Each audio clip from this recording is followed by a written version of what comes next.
한일 관계가 경랑 속으로 빠져들고 있는데 오늘 도월 선생님 모시고 아베는 도대체 왜 그러는지 또 일본은 어디로 가는지 깊이 있는 말씀 좀 들어보겠습니다. 선생님 반갑습니다. 저도 오늘은 좀 진지하게 얘기를 하고 싶군요. 예.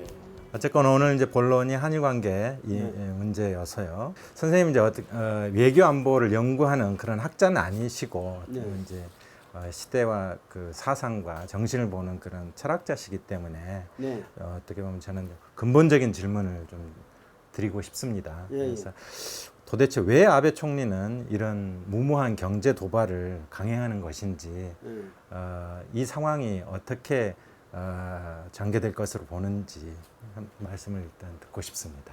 아주 뭐 몇십 년 안정적으로 대대적인 무역 흑자를 보고 있는 나라가 50년도 넘게 그렇게 왔죠. 네. 뭐 그 구조를 벌써 이병철 회장 시절부터 구조적으로 안착을 시켜놨고 그것이 결국은 윈윈 관계로 그래도 여태까지 유지되어 온 건데 갑자기 그 파는 사람이 안 팔겠다.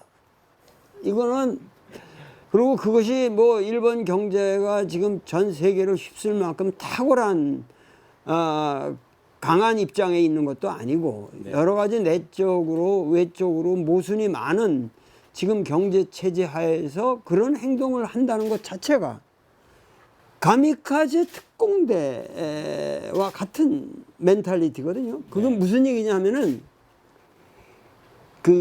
그래도 최소한 일본 정치라는 것이 그동안 비종교적 건강성을 나는 유지해 왔다고 보는데 이제는 완전히 재정 일치의 그 종교적인 그 뭔가 그 수렁으로 다시 돌아가고 싶다. 그 말은 뭐냐면은 과거에 우리가 일본 역사를 배울 때 일본 역사를 과거 그 막부는 전부 그냥 지리멸렬 나눠져 있어 가지고 일본이 국력이 쇠한 상태에서 구로훈회가 나타나니까 우리가 이 번을 폐번 지연하자. 그러니까 번을 없애버리고 이걸 이 중앙 관료 체제의 현 9년제로 바꿔서 일본을 통일시키지 않으면 우리가 근대 국가를 만들 수 없다. 그래가지고 뭐냐면 막부 체제를 천황 중심의 통일 국가로 만든 거거든요. 그거는 그 메이지 유신인데 거기 재미난 게 뭐냐면 우리 역사하고 비교해 볼 적에 우리는 조선 왕조를 통해서 엄청난 그 중앙 집권 어떤 관료주의적 중앙 집권 국가였던 이 선비 국가가 지금은 어떻게든지 우리는 지방 분권을 향해서 나아가려고 노력하는 역사란 말이죠. 그렇죠. 네. 근데 일본은 지방 분권이라는 게 너무도 잘 돼 있던 막부 체제를 없애버리고 조선 왕조가 되고 싶어서 아주 발악한 역사가 명치유신입니다. 어떤 의미로 그런 이제 연구 서적들도 있는데, 근데 외연적으로 보면 명치유신이라는 것은 굉장히 학문적으로나 정치적으로나 일본이 강대해지는데 굉장히 효율적인 체제였기 때문에 우리가 메이지 레스토레이션이라는 명치유신이라는 걸 굉장히 그 세계사에서 평가하고, 근데 이거는 결국 대국 굴기라는 개념으로서의 평가란 말이에요. 그러니까는 이 일본의 명치의 유신이라는 거는 이 인류사적인 정신사적으로 볼 적에는 오히려 근대 정신에서 중세기적으로 퇴보하는 그런 퇴행 현상인데 단지 뭐냐면 정치적으로나 군사적으로나 외교적으로 막강한 국가가 됐다. 이거 하나 때문에 모든 사람이 명치를 글로리파이 하는 거죠. 그러니까 형식적으로는 근대화됐지만 내용적으로 보면 오히려 후퇴한 면이 있다. 그러니까 네. 사실은 역사학에서 우리가 모든 걸 평가 안 하고 그냥 서술하는 사람들의 입장에서 본다면 네. 가치 평가를 정확하게 안 하는 사람들에 본다면은 대개 막부 체제를 별로 평가를 안 하고 네. 명치 유신을 향한 막부 체제인 것처럼 생각을 하는데 네. 이 막부라는 거는 내가 보기 굉장히 소피스케이트된 그 섬세한 네. 그 역학적인 관계가 그 밸런스 파워 밸런스가 기맥힌 네. 어떤 의미에서 근대 정신으로 말한다면 거의 그 정말 훌륭한 측면이 있었거든요. 예, 예. 근데 이거를 우리가 이 명치유신이라는 것의 전제하에서 너무 일본을 이걸 평가를 안 한 거예요. 네. 그렇게 하고 명치유신을 만들다 보니까 그 유신을 만든 막부의 그 사무라이들은 네. 자결해야 할, 자기들이 설 근거가 없어지니까 그 자결해야 할 입장이란 말이니까 자결하게 명치 만들어 놓고 왜 우리가 자결하냐? 우리가 여기 주인 노릇해야 되는데 네. 근데 니들은 이제 설 자리가 없다. 예. 그래서 나오는 게 정한론이란 말이에요. 우선. 그러면은 우리가 이 사무라이들을 데리고 이 명치 유신을 만든 원동력이 된 이 사무라이들을 가지고 한국을 치겠다. 네. 한국을 치고 그래가지고 거기다가 다시 새로운 번을 만들자. 이런 이 멘탈리티에 빠져 있던 정한론이 나오죠. 네. 지금 19세기 후반이죠. 예. 그러면서 이제 모든 것이 이제 일본은 명치 유신의 이제 정당화로 네. 이제 흘러갔는데 어떤 의미로 이제 그 제국주의로 나가게 되면서 일본은 사실 근대화라는 것에서 가장 필수적인 요소가 반드시 막스 베버도 얘기하지만 주술로부터의 탈피라든가 네. 그리고 이 민주주의 사상에서도 가장 중요한 거는 보편주의적 사고. 네. 인간 모두에게 평등이다. 그러면 인간 모두에게 네. 양심이다. 인간의 양심이다. 그러면 인간 모두에게 적용되는 거고. 인종차별을 없이 한다든가 모든 게 이 보편주의적 사고가 이 근대화의 아주 핵심인데 네. 일본은 이 보편주의를 상실하는 방향으로만 이 근대화를 진행시켜 옵니다. 그러면서 일본 그 국수주의와 일본 종족주의적 편견이랄까 이런 모든 것이 강화되면서 일본의 제국주의를 이제 정당화하는 네. 이 소위 말해서 정한론을 만들고 그랬던 사람들이 이게 이 사츠마하고 초슈의 번사들이 합심해서 만든 거란 말이에요. 네. 그 사초 동맹이라고 하는 네. 이거나 마찬가지로 아베가 초슈 사람이고 예. 아소다란가 이 사람이 사츠마 사람이고 부총리. 그러니까 지금 이러한 것을 일으키고 있는 일본 내부 사정이라는 게 완전히 사초동맹이란 말이에요.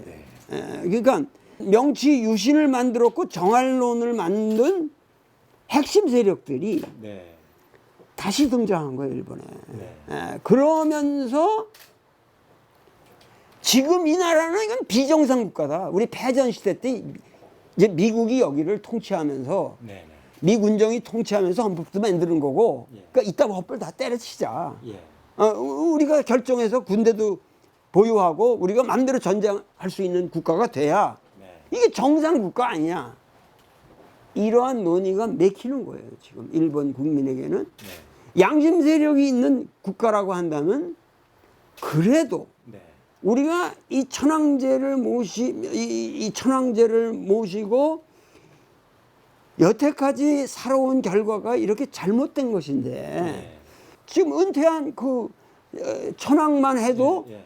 당신 자신이 아키히토죠? 아키히토가 당신 자신이 이 천황제는 불건강한 거다. 이거는 정말 그런 식의 그 표현을 네. 계속 했는데 개헌하지 말라 그런 충고까지도 하고 네. 그러니까 그 평화헌법이라고 하는 것 덕분에 일본이 그래도 보편주의를 가진 국가로서 대접을 받아왔던 겁니다. 네. 국제사회에서. 예. 근데 이제는 그걸 없애고 명치유신 시대의 아주 그 글로리파이드된 그 제국의 영광을 네.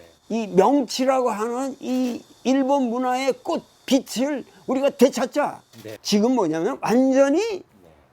거리로 돌아가야 된다. 네. 그것이 우리 민족이 살 길이다. 왜 이런 얘기냐면 일본이 여러 가지로 전후에 일본이 누려왔던 그 프라이오리티라고 할까 그 국제 질서에서 어떤 아주 우등한 국가로서의 위상이 지금 여러 측면에서 붕괴되고 있기 때문에 네. 네. 그러한 상황을 회복하기 위해서는 네. 이 명치유신의 영광을 되찾자. 네. 이것만이 우리가 갈 길이다. 여기에 국민 70%가 동의하고 있는 거예요.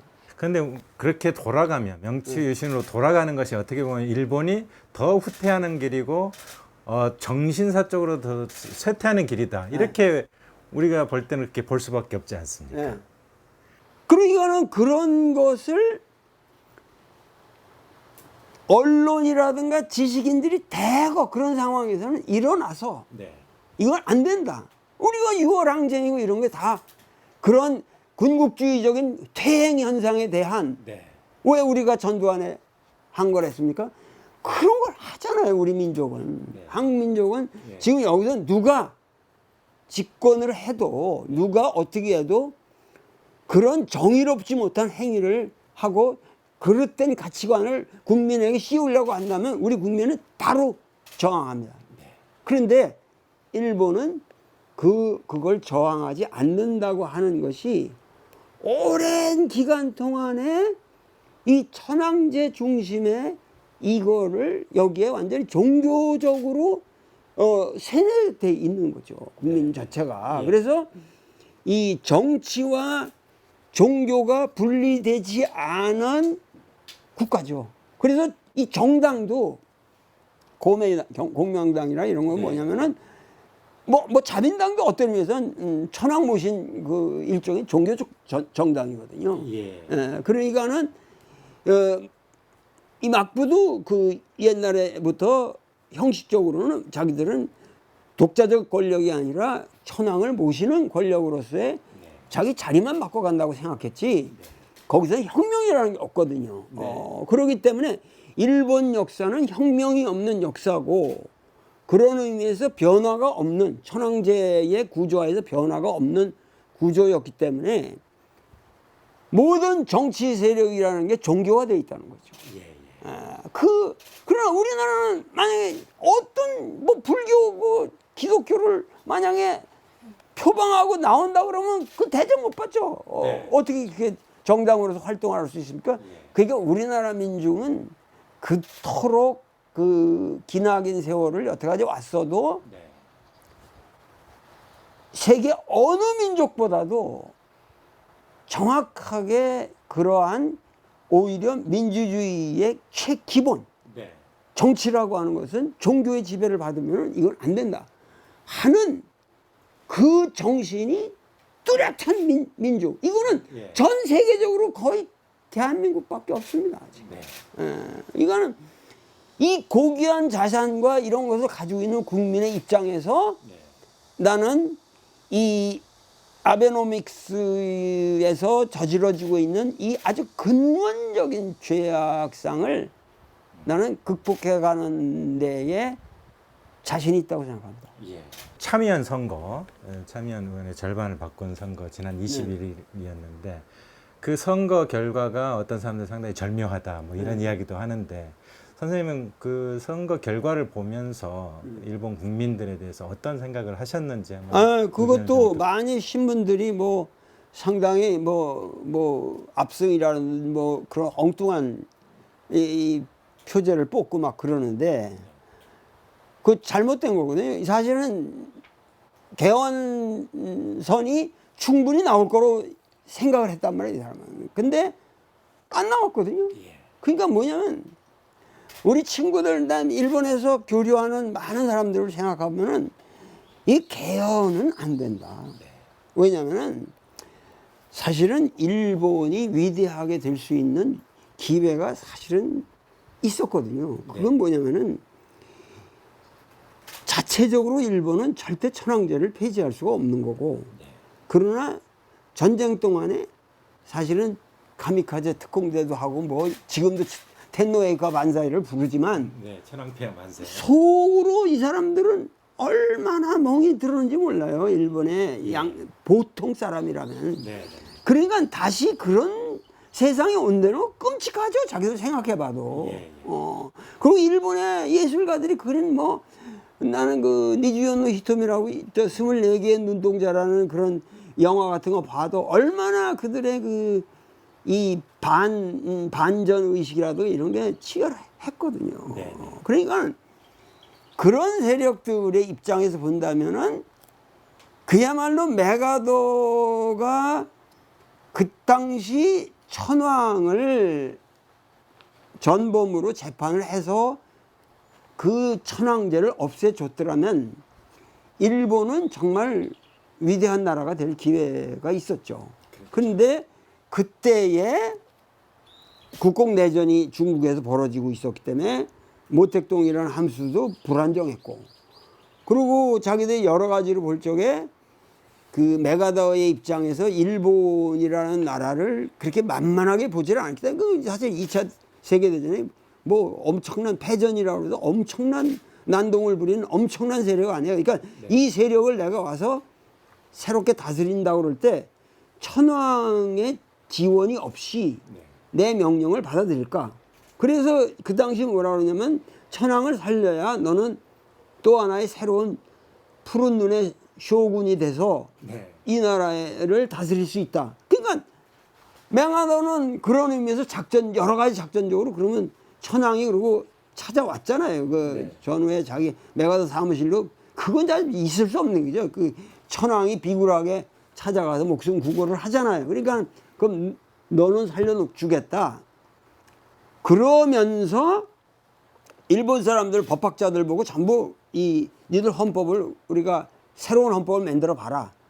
그런데 엉뚱한 헌법을 만들어 오니까 메가더가 그야말로 휘튼이라고 자기 정무장관 하던 그 장군인데 그 사람한테 시켜가지고 그 사람이 이제 뭐 법대 출신이고 그래가지고 완전히 그 새로운 헌법을 만들어가지고 이대로 해라고 준 거거든요. 니들 이대로 안 하면은 우리 천황 재판소로 보낸다. 그런데 이 평화 헌법의 내용이 미국의 민주주의보다도 더 민주적인 좋은 헌법이었다는 거예요. 그래서 그 역사들이 다 그렇게 평가해요. 그래서 그나마 일본이 그래도 거기에 준해서 오늘까지 살아왔기 때문에 이만큼 된 건데. 네, 그렇죠. 그 선생님 아까도 말씀하셨지만, 그러니까 그 가라타니 고진 일본의 학자죠. 그분이 쓴 책에서 일본 사람들에게 그 평화 헌법은 무의식에 박혀있는 어떤 그런 것이어서 사실 그 투표를 통해서 바꾸기가 쉽지 않다. 사실은 바꿀 수가 없다. 그런 식으로 쓴 구절을 제가 읽은 기억이 나거든요. 그만큼 평화 헌법이 가지고 있는 그 일본 국민에게 가지고 있는 의미가 크다. 이렇게 볼 수 있는데, 그 평화 헌법에서 특히 이제 구조에서의 그 부전 내용, 이런 것도 중요하지 않습니까? 그 평화 헌법에 대해서 다시 한번 어떤 평가를 좀 해주신다면. 이 천황제를 존속하는 대신에 천황은 그냥 허명으로 그리고 일체 정치에 관여하지 못한다. 그래서 이 종교로부터의 정치의 독립을 선언한 게 가장 핵심이고, 그리고 그 평화헌법이라는 게 전쟁 뭐 군대 이런 문제뿐만 아니라 뭐 노동이라 기본 인간의 기본법에 대한 것에 대한 아주 레디컬한 규정들이 있어요. 네. 그러니까 그런 것이 일본 사회를 그래도 근대 국가로서 네. 훌륭하게 만들어 온 거죠. 근데 지금 이 아베 정권은 근원적으로 이거를 부정하는 거거든요. 그러니까 이 부정이라고 하는 것은 일본이 근대 국가로서의 위상을 포기하는 거예요. 네. 포기하고 결국은 다시 제정일치 시대로 돌아가자. 네. 근데 사실은 우리나라는 백제 시대 때 네. 그 우리는 일본한테 천황제를 가르쳐주고 우리는 거기서 벗어났는데 그러니까는 어떤 의미에서 우리 역사는 안 해본 게 없어요. 보면 이 역사를 쭉 보면 다 체험을 해보고 예. 그래도 이 조선 왕조도 여러 가지 문제가 많다고 하지만은 네. 유교가 가지고 있는 어떤 상식주의 여기로 네. 마무리를 지었기 때문에 네. 네. 오늘날 이렇게 종교가 우리 사회에서 일본보다도 우리가 더 종교 인구가 사실은 많아요. 많죠. 예, 그리고 더 치열한 펀더멘탈리즘이 많아도 네. 지극히 상식적인 예. 이 가치관을 우리가 가지고 살아가는 데는 네. 이 유교적 합리주의에 아주 깊은 장점이 배어 있다는 거죠. 그런 식의 합리주의나 상식주의, 현실주의에 기반을 해서 우리가 오늘의 지금 민주주의 체제를 만들고 그 지금 구현해 가고 있다 이렇게 선생님 보시는 거죠. 제가 이렇게 뭐 추상적인 얘기를 하는 게 아니라 당장 화이트리스트에서 우리나라를 뺐다. 경제적 타격이 크게 옵니다. 네. 이 사실을 지금 망각하자고 내가 이런 얘기 하는 게 아니에요. 그러니까 그거를 우리 국민이 기꺼이 감내를 할 수밖에 없습니다. 지금 어떻게 딴 방법이 없잖아요. 예. 그러니까 근원적으로 세계사적으로 볼 때 퇴행 현상을 보이고 있고 이것은 인류를 위한 불행이라는 생각을 가지고 우리가 이거는 그래도 사명감을 가지고 우리가 일본에 저항한다는 게 아니라 세계사의 보편적 질서를 위해서 우리가 이거는 막아줘야겠다 네. 하는 열렬한 네. 자부심과 믿음을 가지고 이거를 견지해야 됩니다. 네. 그래서 지금 방법이라고 하는 것은 어떻게든지 이것은 가면은 시간을 끌면 끌수록 우리는 승리하게 돼 있어요. 예. 왜냐면 부품이라나 이런 거는 우리가 지금 만들지 못하는 능력이 없는 나라가 아니라 네. 단지 그것은 이 고화 어떤 뭐 품질 고화의 문제가 아니라 그 지금 이 디지털 세계에서는 모든 게 분업화돼 있는 그렇죠. 네. 이 분업주의 구조 속에서 우리가 그쪽은 그냥 손을 안 댄 것뿐이고 네. 그러면 1, 2년 안에 그거를 회복할 수 있습니다. 그런데 1년 동안 앞으로 엄청난 희생이 온다 그러면은 그런 걸 이제 아베는 노리는 거거든요. 네. 자, 이렇게 해가지고 이 진보 세력들이 타격을 입을 것이다. 그럼 우리는 1년만 쭉쭉 끌자. 네. 네. 그런 상황에서 오히려 우리 정의로운 난 진보란 말 안 쓰겠어요. 네. 모든 정의로운 생각과 우리 국채를 보존할 수 해야만 한다고 하는 그러한 주권 의식을 가진 주체적 시민이고 국민이라고 한다면 네. 현 상황을 굳건하게 네. 우리가 그 정의로운 방향에서 일본을 응징하고 네. 일본 물건을 사지 않고 일본의 의존도를 줄이는 방향으로 어떻게든지 허리띠를 졸마서 우리가 이 국난을 극복하자. 그래서 선생님은 지금의 우리 국민들이 자발적으로 벌이고 있는 불매운동에 대해서 적극적으로 지지하는 입장이시죠. 적극적으로 뿐만 아니라 이것은 인류 역사상 그야말로 이렇게 정신사적으로 의미 있는 운동이 없다는 거예요. 예. 그리고 일본과 같은 그런 제국주의에 대해서 이렇게 국민이 평화롭게 합리적으로 대응할 수 있는 기회가 세계 역사에서 많지 않았다는 거예요. 예. 그러니까 이것은 전쟁을 해도 이거는 멋있는 전쟁이고 예. 예. 의미 있는 전쟁이고 이 21세기의 새로운 그 어떤 양상을 네. 정의로운 양상을 보여주는 사건이기 때문에 그러니까 우리나라 보수 세력들은 쉽게 생각해서 왜 정치를 잘못해서 이렇게 니들 일본을 촉발시켜 가지고 이런 화이트 리스트에서 제거당하는 이런 꼴에 이르렀느냐 그러면서 비판하면 국민들이 거기에 또 가지고 왜 괜히 데없이 그랬어 이런 식으로 해가지고 오판하게 되는 네. 그러한 것은 막아야 된다는 게 나의 사명가의 사상가로서의 사명이고 네. 제가 이 기억나는 네. 그 단재 신채호 선생의 네. 그 선언문을 보면 조선혁명선언 말하세요. 혁명선언에 간단하게 이렇게 나가잖아요. 강도 일본이 우리 국호를 없이 하며 우리의 정권을 빼앗으며 우리 생존의 필요 조건을 다 박탈하였다. 일체의 생산 기능을 칼로 버히며 도끼로 끊고 토지세, 가옥세, 인구세, 가축세, 온갖 세금으로 혈액을 있는 대로 다 빨아가고 우리 민족은 발 디딜 땅이 없어 산으로 물로 서간도로 북간도로 시베리아의 황야로 몰리어가 배고픈 귀신이 될 뿐이다. 오호라. 우리는 일부 강도 정치가 우리 조선 민족 생존의 적임을 선언하는 동시에 우리는 혁명 수단으로 우리 생존의 적인 강도 일본을 살벌함이 곧 우리의 정당한 수단임을 선언하노라. 얼마나 명쾌한 말씀입니까? 그리고 이 말씀은 아주 정확한 얘기 아니에요. 예. 지금 일본은 끊임없이 우리한테 강도짓을 해온 거예요.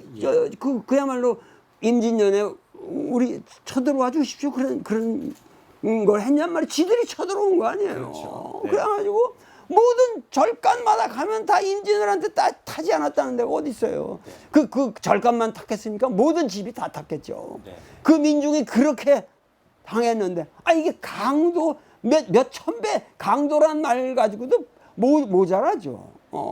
그럼 바로 우리가 일제라고 하는 이 강도짓을 당했는데 36년이라고 하지만 그게 아래 위 그것의 모든 점은 그야말로 근대 1세기의 전체가 우리는 일본에 의해서 유린된 역사인데 네. 그 유린 속에서 우리는 민주의식을 키웠고 네. 오히려 관용할 줄 알고 네. 우리는 그야말로 서로가 지금 정치도 저를 고소하기도 하고 그야말로 서로가 뭐 자유롭게 자기 의사를 표현해가면서 예.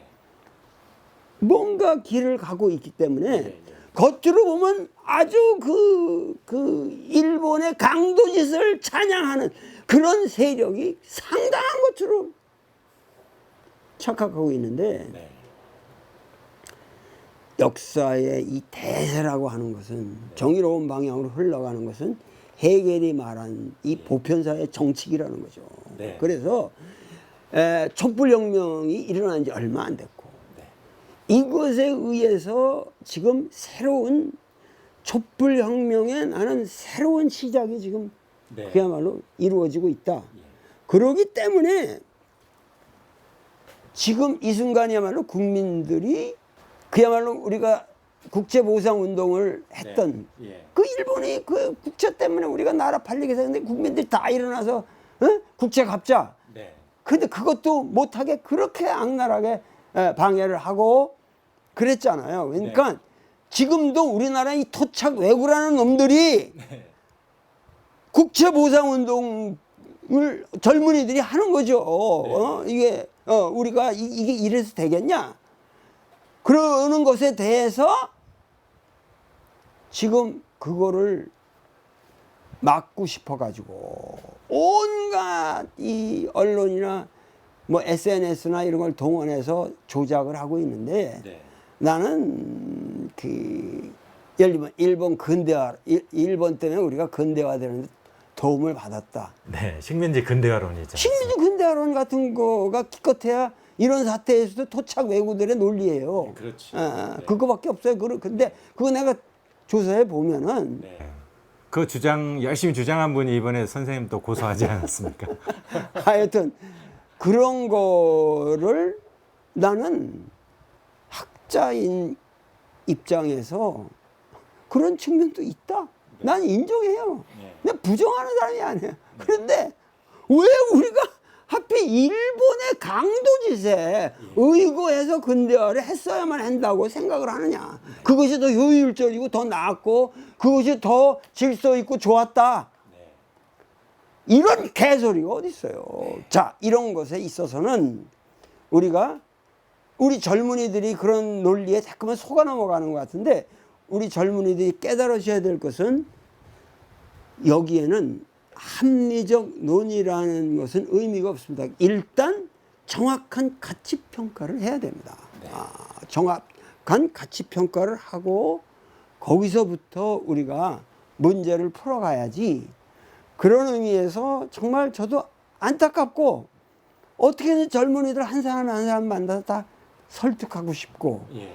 그리고 감정적으로 호소하고 싶고 네네. 얼마나 우리가 당했는가. 네, 그렇죠. 그래서 그야말로 그런 게 나의 경우도 사실은 우리 어머니 같은 분이 돌아가시기 전까지도 하신 말씀이 정말 일제는 끔찍했다. 네. 그러면서 그건 정말 안 될 일이었다. 이런 말씀을 끝까지 저한테 남기고 돌아가셨거든요. 그러니까 그런 것들이 그야말로 우리가 너무도 황당하게 당했던 네. 그 역사를 이제 되풀이하면 안 된다. 네. 그 최근에 이제 그 일본의 이런 경제 도발이 계속되면서 우리 지소미아 그 한일 군사정보 보호 협정 이거를 파기해야 되는 거 아니냐 이런 이야기들이 이제 일부에서 나오고 있고 우리 정부도 사실 모든 옵션을 열어놓고 검토하겠다 이렇게 지금 계속 이야기를 하고 있지 않습니까? 그 선생님 이런 그 한일 간의 이 군사정보 보호 협정 이 문제에 대해서는 혹시 선생님 나름의 견해가 있으신지? 제가 뭐 군사 전문가도 아니고 그런 거에 대해서 제가 이 멘트를 날릴 생각은 없고 단지 뭐냐면은 모든 옵션을 열어놓고 정부가 지혜를 짜서 자유롭게 네. 사고하고 결정할 수 있도록 예.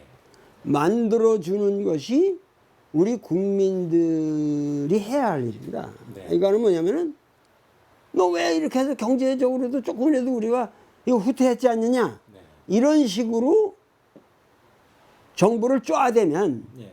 정부는 모든 것에 대해서 그 외교적 노선이라든가 모든 경제 정책이라든가 앞으로 그 이 문제를 풀어내기 위해서 일본과 아주 결정적인 입장을 취할 수 있는 그런 자유를 네. 상실하게 된단 말이에요. 예. 이 사태는 우리가 반드시 승리합니다. 여기에 대한 믿음을 갖는 거예요. 예. 예수를 왜 믿습니까? 그러니까 예수를 믿으면 구원을 얻는다는 그것 때문에 예수를 믿는 거고 그 근거가 있어? 근거 없어요. 네, 근거.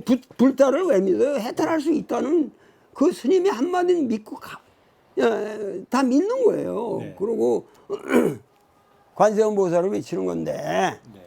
결국은 우리가 지금 정부를 믿어야 됩니다. 예. 믿어서 믿고 하나로 뭉쳐서 이럴 때일수록 이 위기 상황일수록 우리가 뭉치는 것이 중요하고 예. 그래서 정부를 자유롭게 만들어주고 네. 우리가 뭐 이것도 아니고 저것도 아닌 정책들이 안 나오도록 네. 왜냐하면 여기서 우리가 적당하게 타협하거나 이러면은 결국 여기서 조금이라도 우리가 굴욕적인 외교를 한다면은 이 후유증은 그 코스트가 지금 우리가 감내할 부분보다 몇 천 배가 됩니다. 네. 그렇기 때문에 지금 철저하게 우리가 일본에 대해서 요구할 것을 요구하고 그리고 인내할 것을 인내해 가면서 전 세계 사람들한테 이 보편주의적 의식을 가지고 호소하고 네네. 그러면서 왜냐면 이거는 지금 구체적으로 얘기하자면 뭐 미쓰비시니 뭐 하여튼 그런 뭐 네. 기업들에 대한 사법 결정 안 해요. 그렇죠. 그러면 그거는 국제사법 뭐 재판소고 이런 게 사법적으로 국제적인 분쟁을 해결할 게 많은데 네. 그런 대로 끌고 가서 다른 차원에서 해결할 문제를 네. 그야말로 이것을 이런 식으로 풀어간다는 것은 네. 아베가 일본 국민과 국가를 위해서 세우는 정책이 아니라 네. 아베가 자기 개인을 위해서 네. 자기 개인의 정권의 야욕을 위해서 예. 그것의 장기 지속을 위해서 이 사태를 활용하는 것뿐이에요. 네네. 그러니까 네. 결코 일본 국민에게도 장기적으로 득될 것이 없는 거 거고, 없죠. 예. 사실 손해가 막심한 그런 결정인 거죠. 그러니까 이건 이상한 그 결정인데 이거를 갖다가 우리나라의 토착 외구들이 우리한테 상당히 불리하게 된다 이런 짓들을 하는 거고 옛날에 고려 사실은 우리나라 외구적이면 임진왜란 이상의 거대 함대가 고려시대 때도 많이 왔었어요. 예. 이 역사를 잘 몰라서들 그러는데 그러니까 우리가 계속해서 격퇴를 했던 것이고 네. 그렇고 뭐냐면은 모든 외구들의 활동이라는 걸 보면은 진짜 토착 외구가 있어요.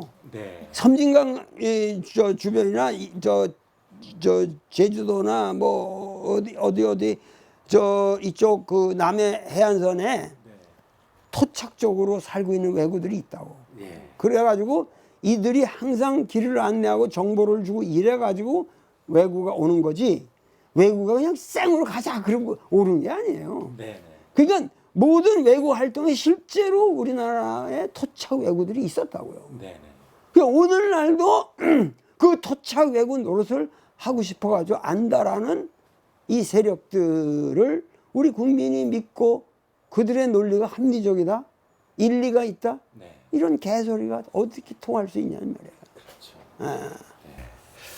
그런 점에서 이제 일본 시민 사회, 또 일본의 양심 있는 어떤 세력들과 적극적으로 연대하고 네. 같이 힘을 합치고 이런 것도 굉장히 중요한 일일 것 같습니다. 이번에 그 와다 하루키 도쿄대 명예교수를 비롯해서 일본 지식인들이 한국은 적인가 해가지고 성명 발표하고 또 인터넷 사이트 개설해서 아베의 폭주에 반대하는 그런 이제 서명운도 받고 있지 않습니까?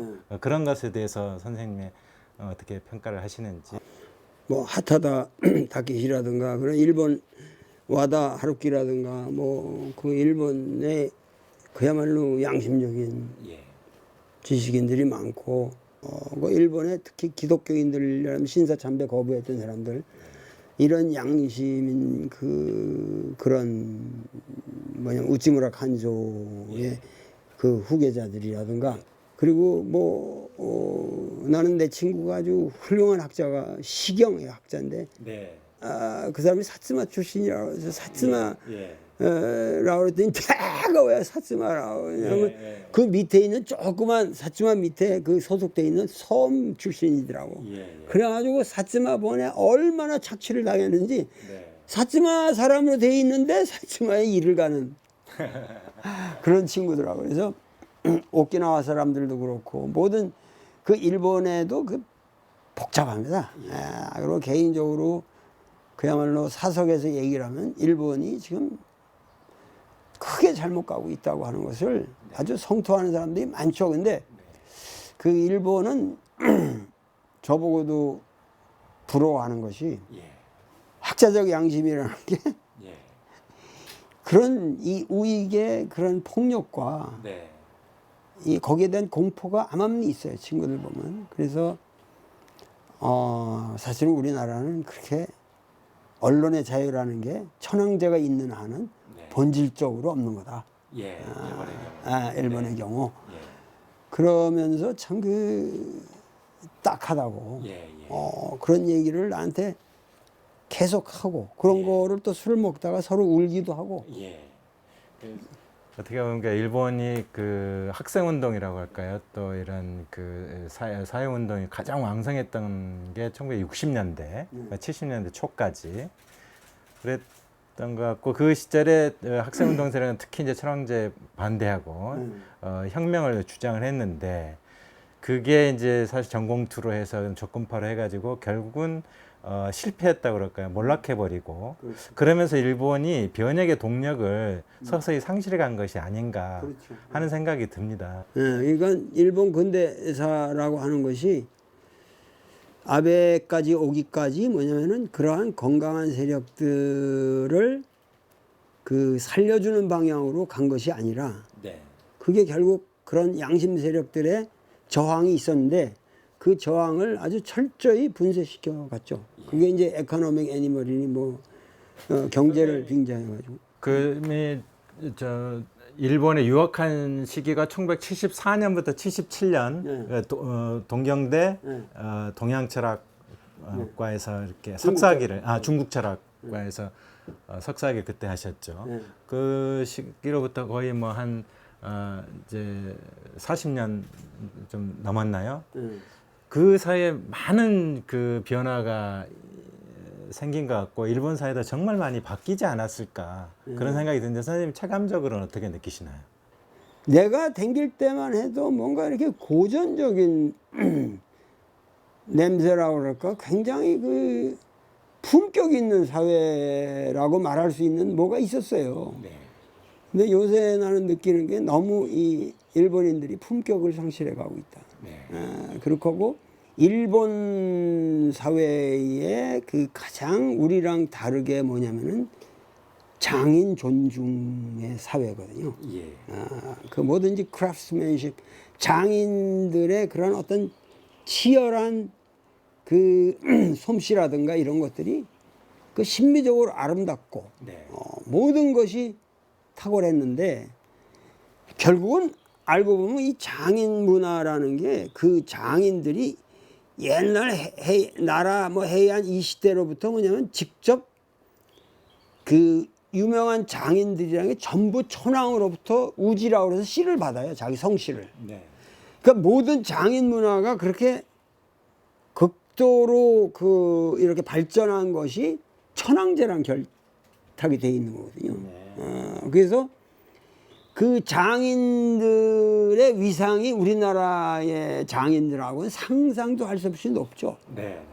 그래서 그것이 사실은 근대 사회에서 일본을 지탱했던 놀라운 힘이었어요. 예, 예. 그런데 이 장인들의 그런 어떤 섬세한 문화가 이 디지털 문명으로 바뀌면서 아날로그 시대에 도저히 따라갈 수 없는 일본인들의 손끝이 네. 이제는 무의미하게 돼버리는 거죠. 그러면 창의성이 더 중요하고 네.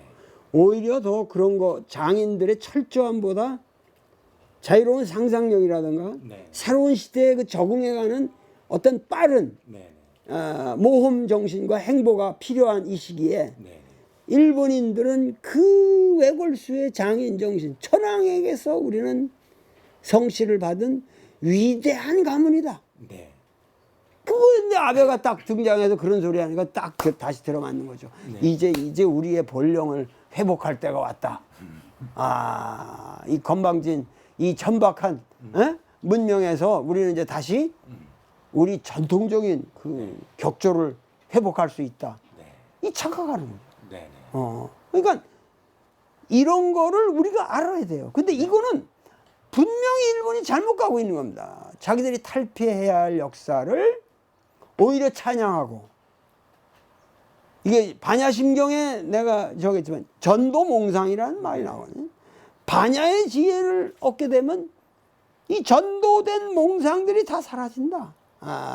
그러니까 그야말로 한국인들은 반야의 지혜를 가지고 전도된 몽상들을 다 제거해 가고 있는데 이 사람들은 전도된 몽상 속으로 자꾸만 빠지더라고요. 뭐 이런 생각도 듭니다. 그러니까 이번에 이 참여 선거 그 투표율이 제가 기억하기에 48% 역대 가장 낮았던 것에서 두 번째 정도 그렇게 낮았다고 하거든요.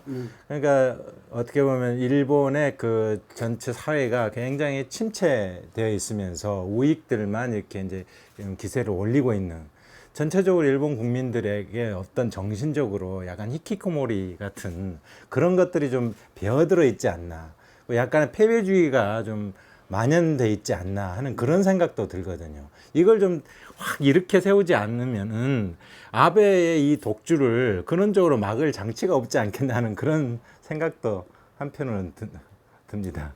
그러니까는 결국은 우리가 지금 할 수 있는 카드는 국민적인 입장에서는 많지는 않다 해도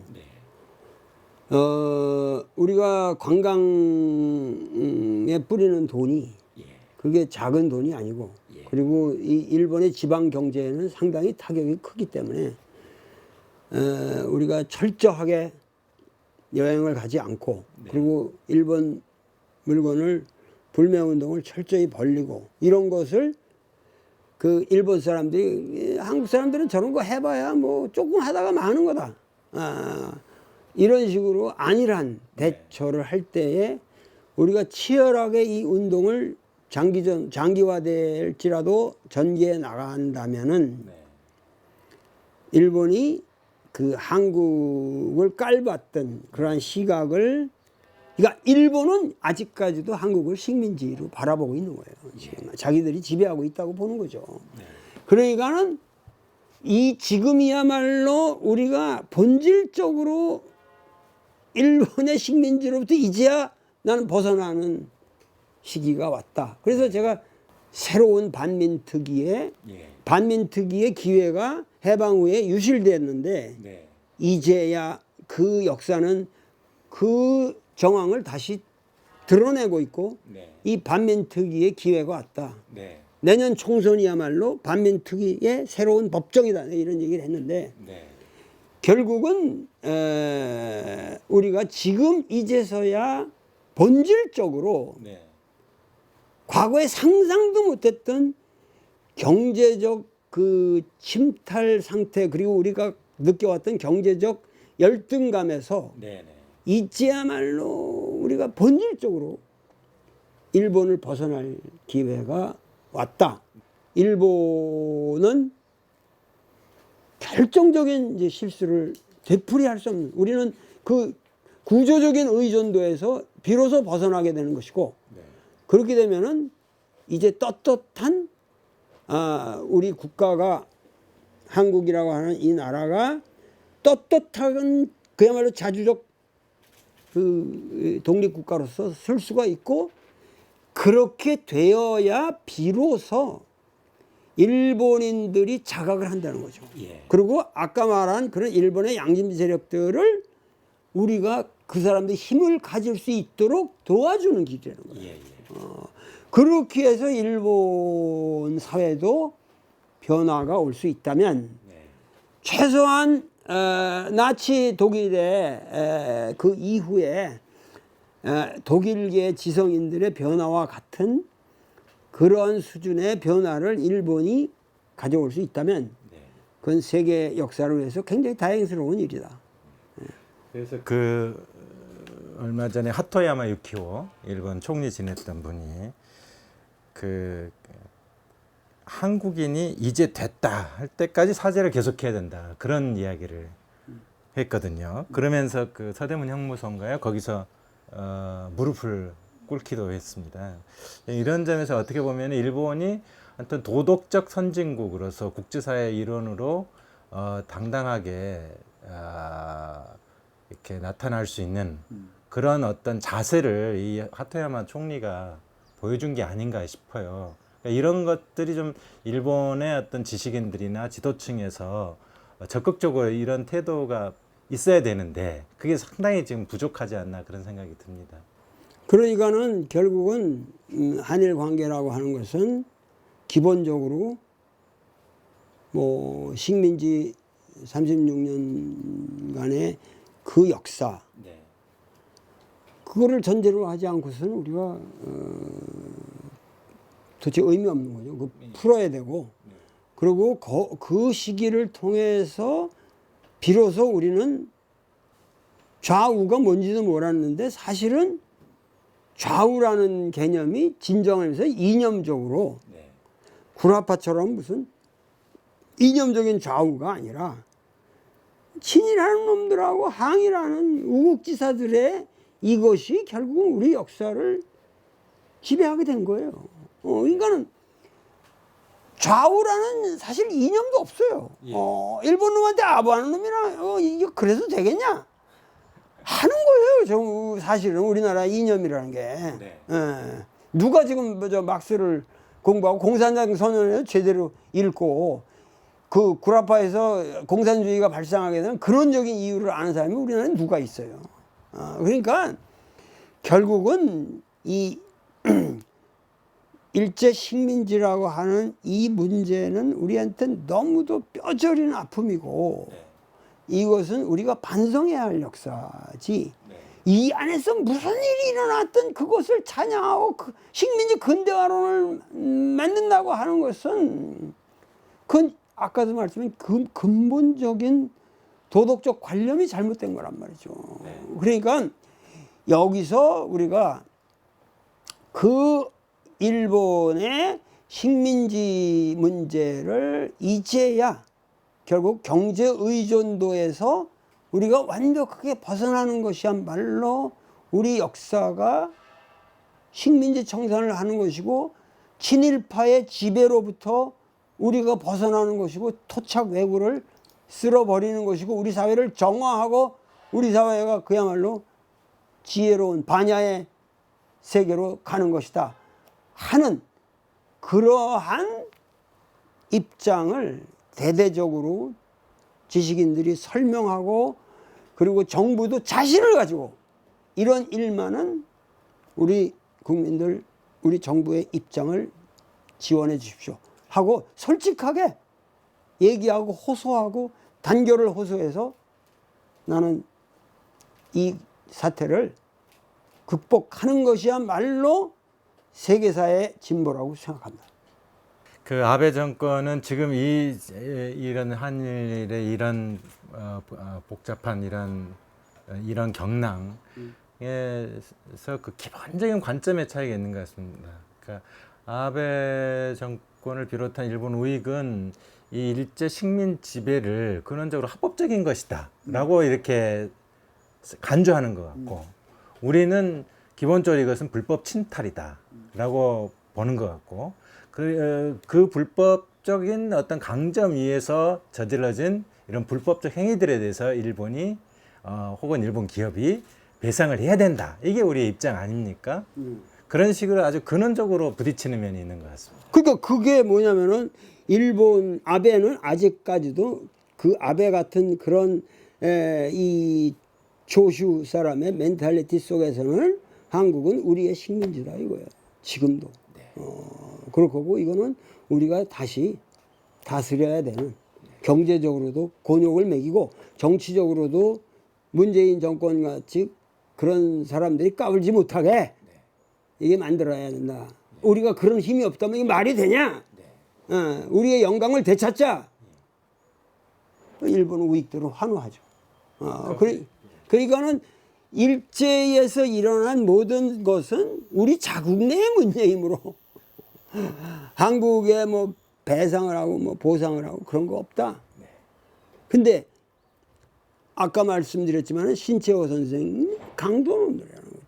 아니 하루아침에 우리 집에 강도라는 게 뭡니까? 그냥 문을 따고 들어오는 거예요. 그래가지고 엄마 아버지 다 죽이고 그 집에 살면서 지배하고 이런 아니 한국 젊은이들 한번 생각해 보시라고. 무슨 식민지 근대화론에 귀를 기울이지 마시고 당신 강도라는 거 알잖아. 어저께 밤에 당신 집에 강도가 들어서 강도 밑에서 36년 살았다.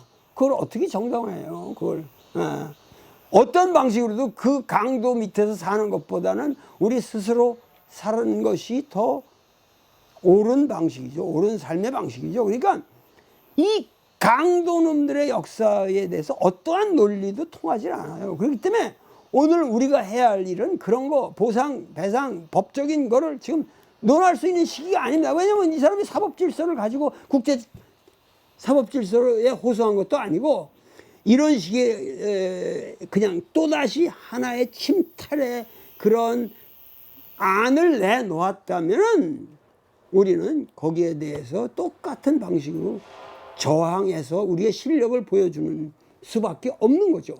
그래서 우리가 이런 것을 통해서 일본 사회의 변화를 꾀할 수 있는 데까지 나아가야 되고, 가장 중요한 것은 이러한 문제를 끊임없이 제기하는 가장 중요한 이유는 일본의 교과서에 일본이 이 36년 이 식민지를 잘못했다고 하는 것에 대한 반성을 넣음으로써 그 일본의 앞으로 다가올 후대들에게 이러한 역사는 이제 되풀이해서는 안 된다고 하는 그 가치관을 심어줄 때까지, 그걸 안 하면 소용없습니다.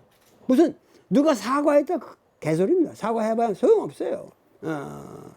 그러기 때문에 우리가 이러한 문제에 있어서는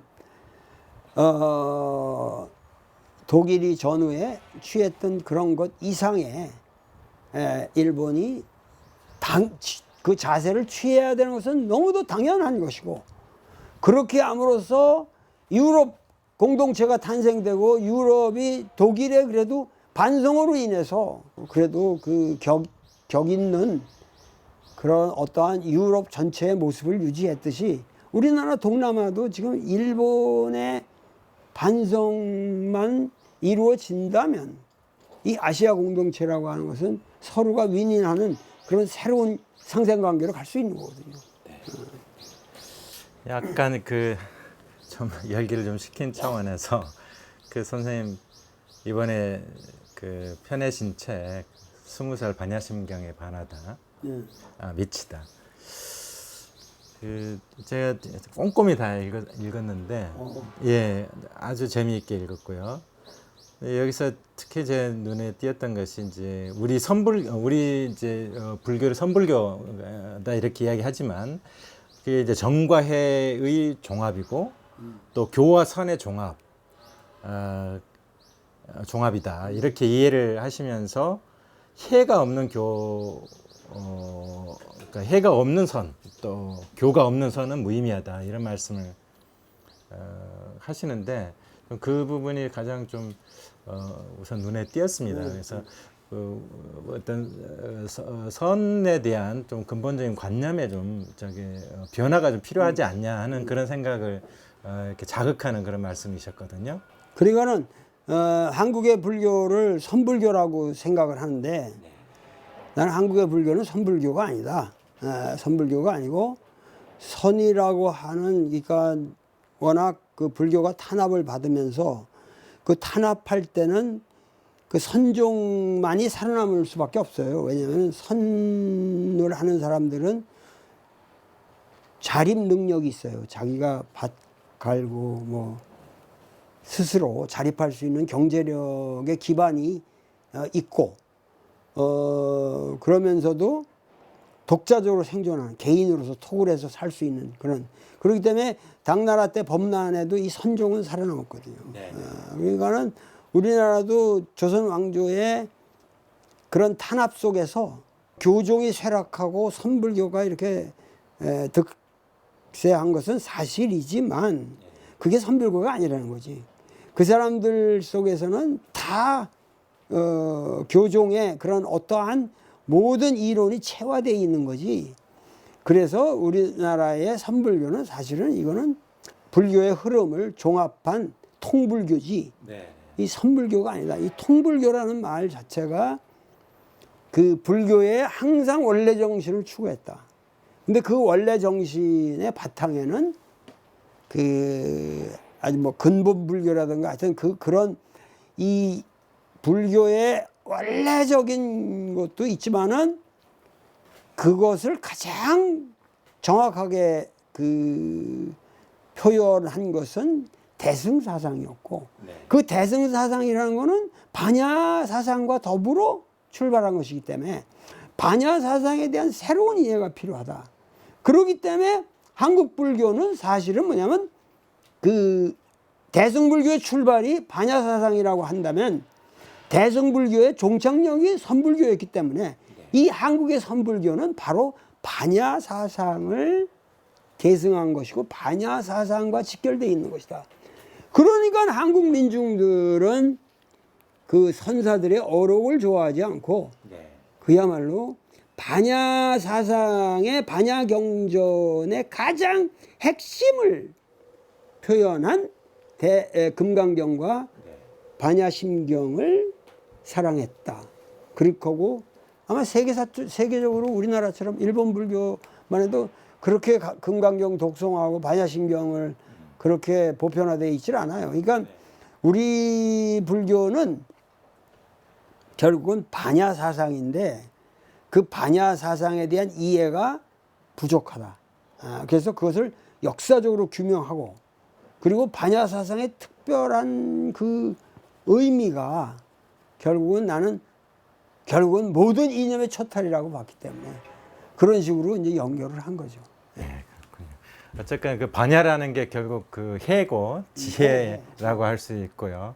그래서 이런 외교적으로 경제적으로 정말 복잡하고도 어려운 국면에서 그런 반야의 지혜가 지금 필요한 때가 아닌가. 필요하죠. 지금 그야말로 반야라고 하는 것은 저는 이 불교로서 얘기한 것이 아니라 사실은 기독교의 그 경전이죠. 복음서도 반야 사상의 입장에서 읽어야 된다고 생각해요. 그렇게 하고 이 유교도 마찬가지고 그래서 반야라고 하는 것은 그냥 지혜고 이 지혜라고 하는 것은 궁극에 있어서는 자기 부정이거든요.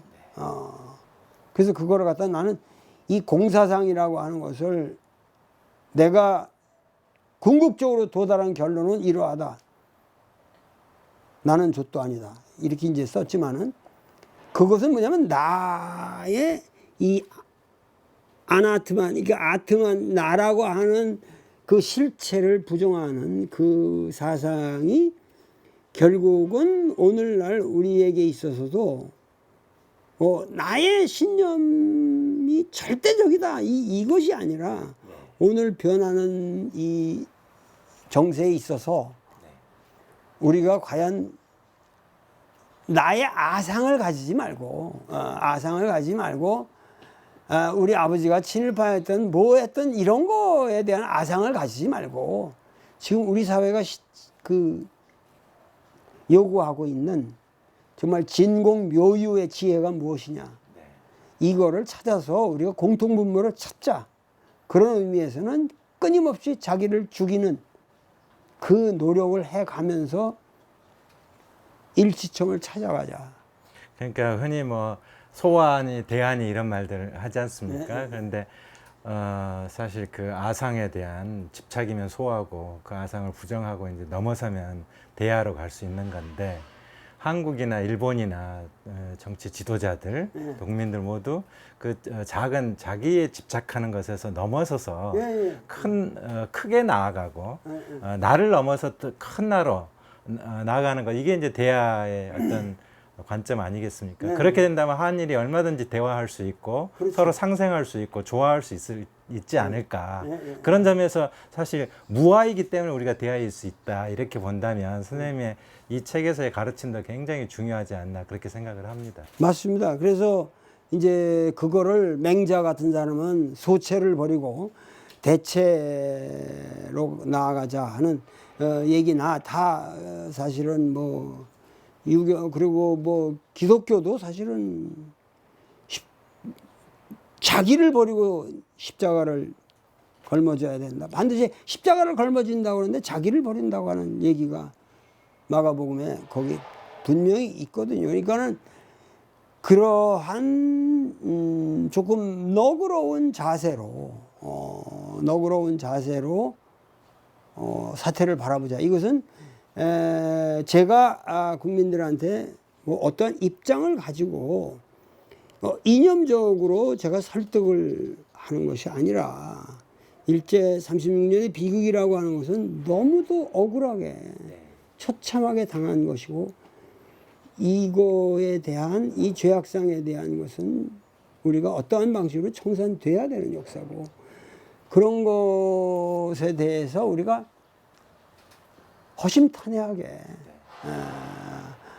그냥 이 역사의 선악이라고 하는 것은 기본적으로 너무도 명백한 것들은 명백하게 있거든요. 거기에 대해서는 합의를 해야죠. 그리고 우리가 나가야 할 미래에 대해서도 합의를 해야죠. 우리가 나라가 망할 수는 없지 않습니까? 그리고 남북의 문제도 공산주의 민주주의의 대결이 아니잖아요. 한민족이 하나로 우리가 합쳐서 지금 그런 방향으로 나가면은 일본에 대한 이 대처도 얼마나 쉬워지겠습니까? 그러니까 일본이 지금 아베 정권이 제일 무서워하는 것은 남북한이 자꾸만 가까워지려고 하니까 그거를 지금 다시 끊어버리고 이놈들을 대리 분열을 시켜야 일본의 미래가 있지. 얘들이 이게 합쳐가지고 하면은 일본보다 막강한 나라가 되는데 시장 규모도 커지고 모든 게 커지는데 이거 어떡하냐? 그 일본 사람들이 설득을 당하는 거거든요. 그러니까 공포스러운 거예요, 지금 한국이.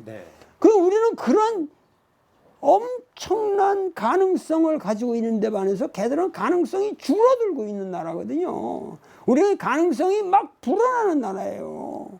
BTS가 언제 그렇게 세상을 휘저을 줄 누가 알았어요. 그러기 때문에 일본 내 친구도 뭐냐면 항상 나보고 너는 분단국에 태어나서 참 사상가로서 행복하겠다.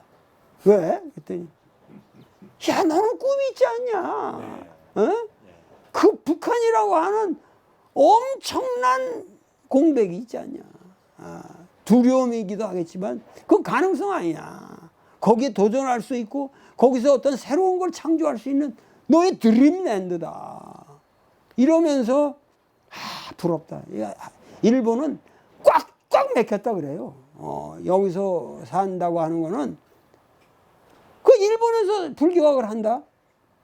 황당한 거예요. 왜냐하면 선배들이 너무 완벽하게 해놨어요. 그러니까 건드릴 주제가 없습니다, 함부로. 일본에서 그러면 죽으라고 공부해야 되고 결과물은 조그만 주제 하나 매달려 가지고 월급 타고 그냥 학자적 양심을 유지해야 돼요. 재미가 없죠. 그러니까 그런 멘탈리티는 그야말로 명치시대 때 대장경 편찬하고 이러던 시절로 돌아가고 싶은 거야. 야 명치시대 때 거창하지 않았냐? 그 시대는 그 시대였지. 지금 그걸 회복하자 그런 미친놈들이 어디 있습니까? 내 친구들이 전부 뭐냐면 그런 착각에 지금 빠져서는 아니 되는데 하여튼 너가 부럽다. 그리고 나 같으면 너처럼 했다가는 당장 벌써 칼침 맞았다. 너는 살고 있다는 게 한국 문명에 대해서 감사해라. 이런 얘기를 막 하는 거예요.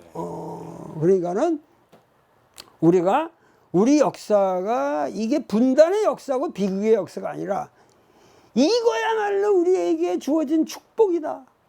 이런 식으로 한국의 젊은이들과 모든 기성세들이 관점을 바꿔야 된다는 거죠. 이 축복의 기회를 그야말로 세계사적인 새로운 가능성으로 우리가 전환시키는 이게 바로 바냐라는 거예요. 이 바냐의 지혜를 가지고 이러한 세계사적인 전환을 우리가 이룩하자. 이것이야말로 헤겔이 말하는 뭐 역사의 끝일지도 모르죠. 끝이 뭐 있진 않겠죠.